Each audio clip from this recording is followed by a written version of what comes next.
Police continue to search for answers in a deadly mass shooting. We'll tell you what they've learned. It's a common crime this time of year. See how a suspected Grinch made off with someone's Christmas presents. And the reason the Wildcats will make history tonight when they step on the court at UCLA.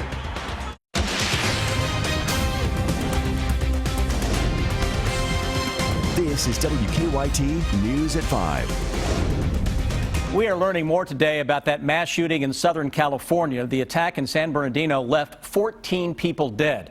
The two suspects were later killed in a shootout with police. They left behind an arsenal of weapons, thousands of rounds of ammunition, and many questions. Danielle Nottingham has the latest from the scene in our top story at 5. Evidence markers and broken glass around the shot-out SUV, where the San Bernardino shooting suspects died Wednesday in a gunfight with law enforcement.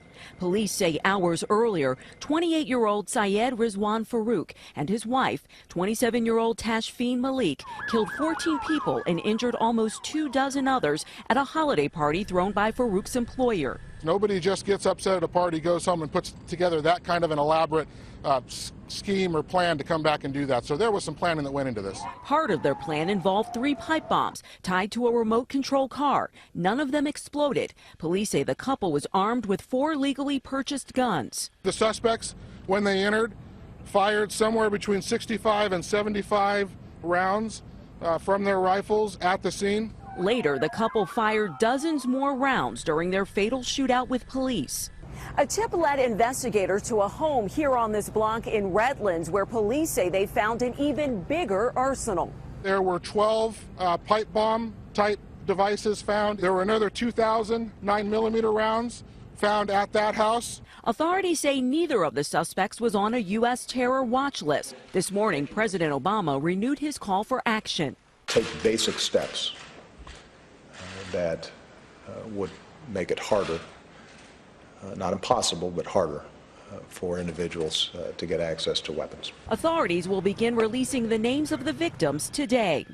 Danielle Nottingham, CBS News, Redlands, California. The suspects left behind a 6-month-old daughter who is in the care of relatives. Investigators say that they are aware of Farouk's travels to Saudi Arabia, but they are not ready to say the attack is related to radical Islamic terrorism.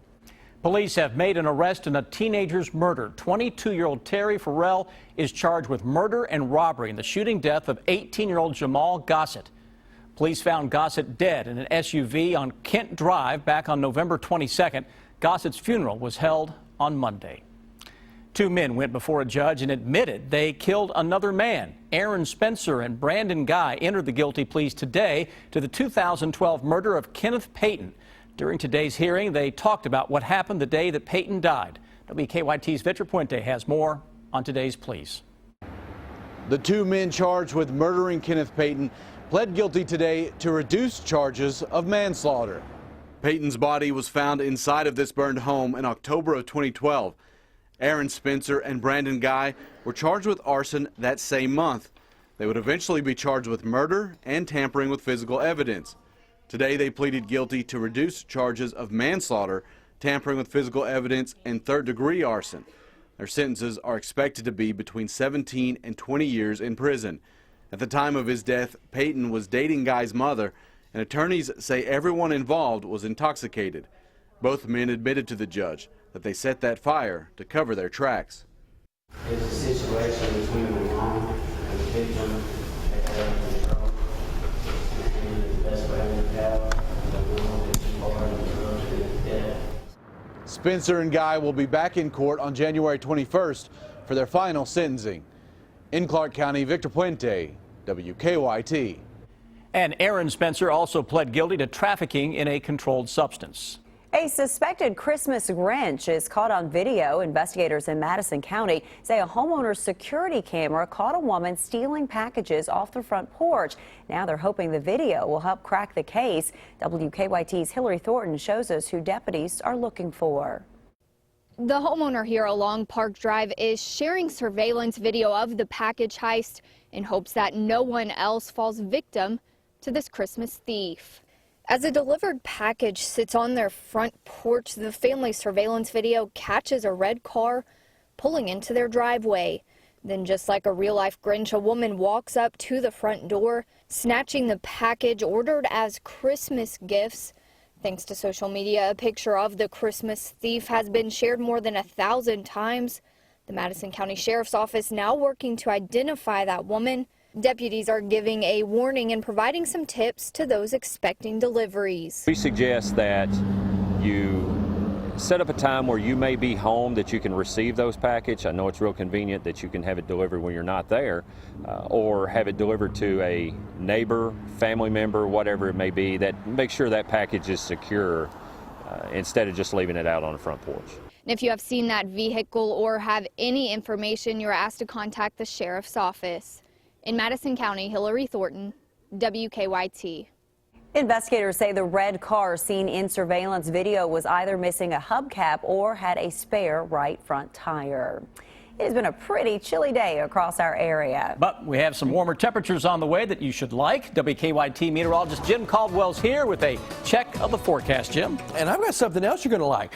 That's the sunset. We haven't been able to see a lot of that here recently because of all the clouds. But there it is, sure enough, setting for you here in central Kentucky and, of course, all across the eastern half of the country. But a gorgeous-looking one out there for you. The only problem is once it sets, we're going to go into the real chill mode. And that means temperatures are going to start to drop very rapidly here. Right now, we're at 42 degrees with humidity still up just a little bit, not terrible, but it's certainly up, and winds on the calm side. So at least we're not getting a wind chill or a feels like temperature. Everything's nice and quiet as far as that's concerned. Other temperatures out there in the area, low and a few mid-40s showing up to our south and southeast across southern and eastern Kentucky, still holding on to some of those mid-40s while we're showing up here in the low 40s. As we advance through time here, watch what happens. Those skies continue to clear. Early tomorrow morning, we find ourselves in the upper 20s, the chill hanging out.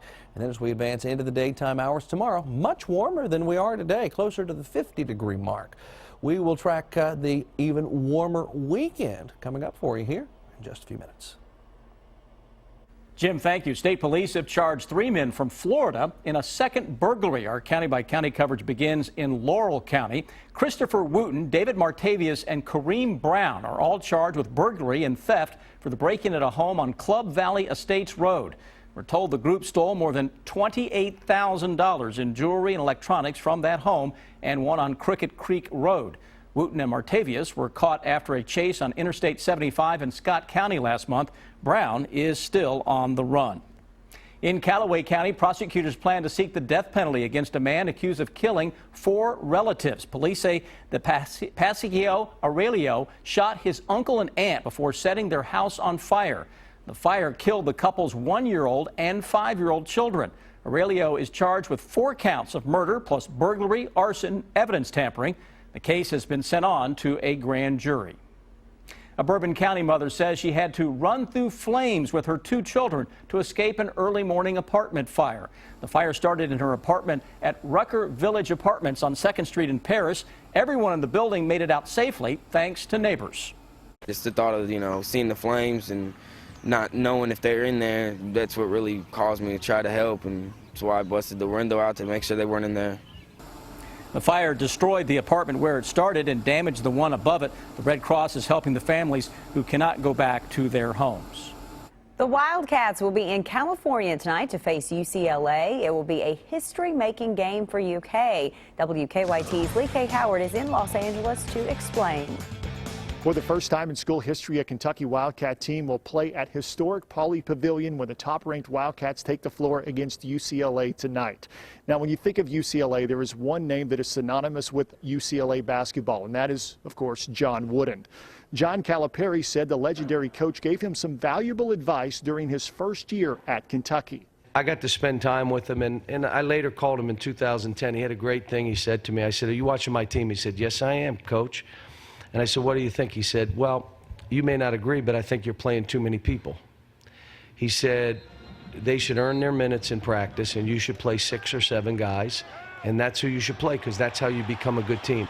He said, "But I understand why you do it, recruiting and transfers and all the other things you got to, but understand that the way you're going to build your best team is play less people." Sounds like John Wooden would have liked this particular Kentucky Wildcats team, as John Calipari is still trying to figure out his rotation. You can bet Cal will need several guys to step up and play big tonight here against UCLA. In Los Angeles, Lee K. Howard, WKYT. And the Wildcats return to Rupp Arena next Wednesday when they take on EKU. A jury reaches a verdict in the trial of a former coal company CEO, what they decided after 9 days of deliberation.